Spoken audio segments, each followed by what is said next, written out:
আসসালামু আলাইকুম বন্ধুরা, আজ শীতের সেরা একটা বিটের রেসিপি নিয়ে চলে আসলাম তোমাদের মাঝে। বাই দ্য ওয়ে, আপনারা দেখছেন যেমন খুশি তেমন রান্না, সঙ্গে আছি আমি সুরাইয়া। আমার পক্ষ থেকে সবার জন্য রইল অনেক অনেক ভালোবাসা।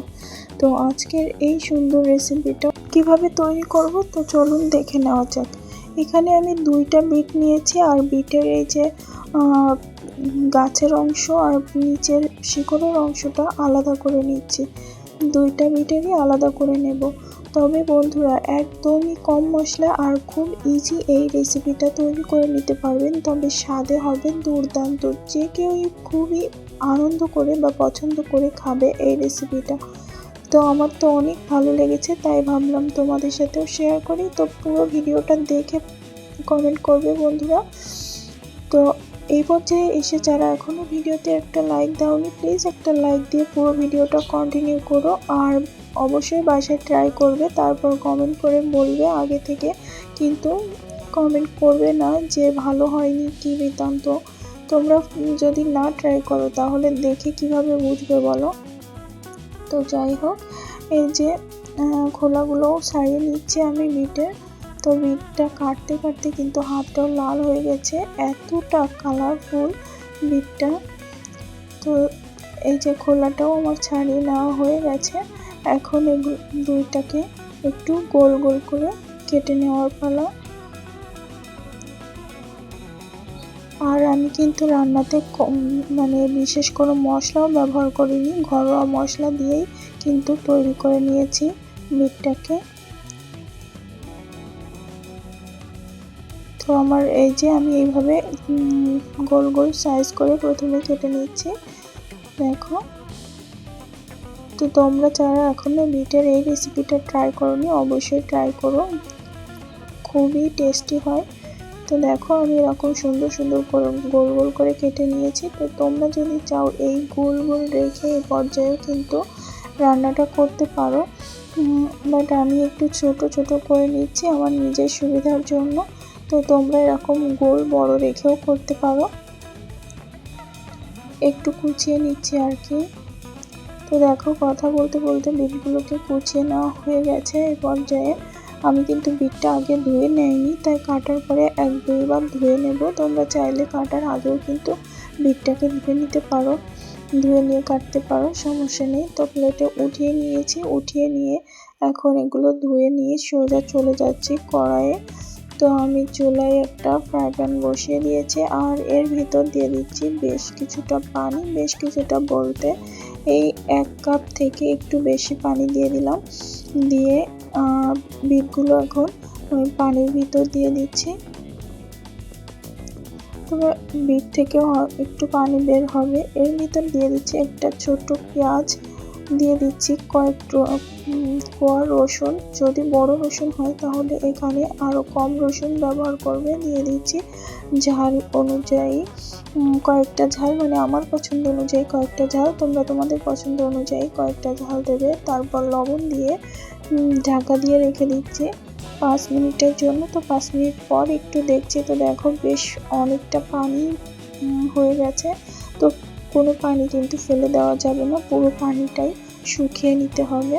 এতে বিট কপিগুলো ভালোভাবে সিদ্ধ হয়ে যাবে, পেঁয়াজ রসুন যা যা দিয়েছি সবই পারফেক্টলি বয়েল হয়ে যাবে। এরপর ঢাকা দিয়ে ফিরে আসছে আরও 10 থেকে 12 মিনিট পর। তো দেখো, পানিটা কিন্তু অনেক শুকিয়ে গেছে, আর আমার বিটরুট পেঁয়াজ রসুন সবই পারফেক্টলি সিদ্ধ হয়ে গেছে। এখন এইভাবে কিছু সময় জাল করে যে পানিটা আছে, পানিটা আরও একটু সিদ্ধ মানে শুকিয়ে নেব আর কি।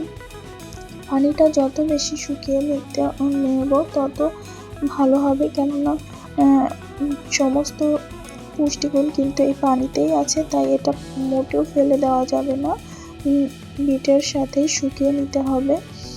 তো এই দেখো, বেশ পানিটা ভালোভাবে শুকিয়ে গেছে, অল্প অল্প যেটুকু আছে সেটুকু আমাদের লাগবে। এখন এই যে আমি একটা মিক্সিং জার নিয়েছি, দেখো আমি বিটরুটটা ছোট করে কাটার একটাই কারণ, আমার মিক্সিং জারটা ছোট হওয়ার জন্য আমি এখানে ছোট করে কেটে দিয়েছি, যাতে সহজে মিক্সিং জারের ভিতরে বিটগুলো যায় আর কি।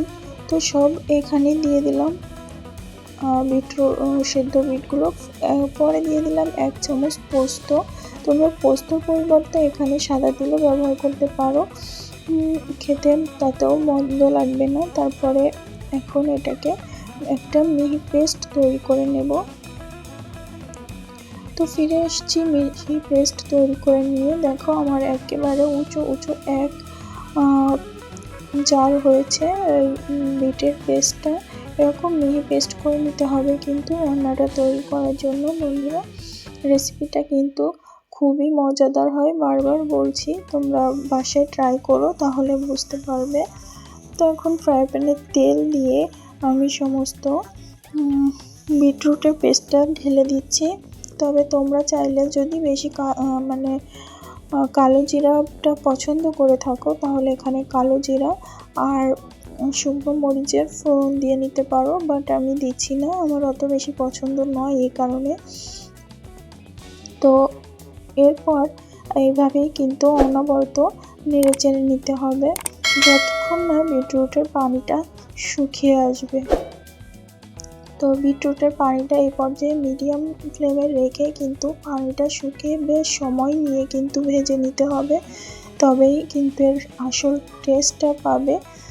তো এখানে আমি হলুদটা ব্যবহার করব না, আর লবণটা কিন্তু সিদ্ধ হওয়ার সময় দিয়েছিলাম, তাই এখন আর লবণটা দিচ্ছি না বন্ধুরা। তবে নামানোর আগে কিন্তু এখানে একটু কাঁচা সরিষার তেল দিয়ে নামিয়ে নিতে হবে। তো হ্যাঁ বন্ধুরা, আজকে তৈরি করলাম আমি বিটরুট বাটা। তো বিটরুট বাটাটা আমি কখনো খাইনি, প্রথম করে খেয়েছি, বেশ ভালোই লেগেছে আমার কাছে, অনেক মজারই হয়েছিল। তোমরাও একবার হলে এভাবে ট্রাই করো, যেমন কম মশলা দিয়ে তৈরি তেমনই সময়টাও কম লাগে। তো এখন চলো পরিবেশন করে নিই।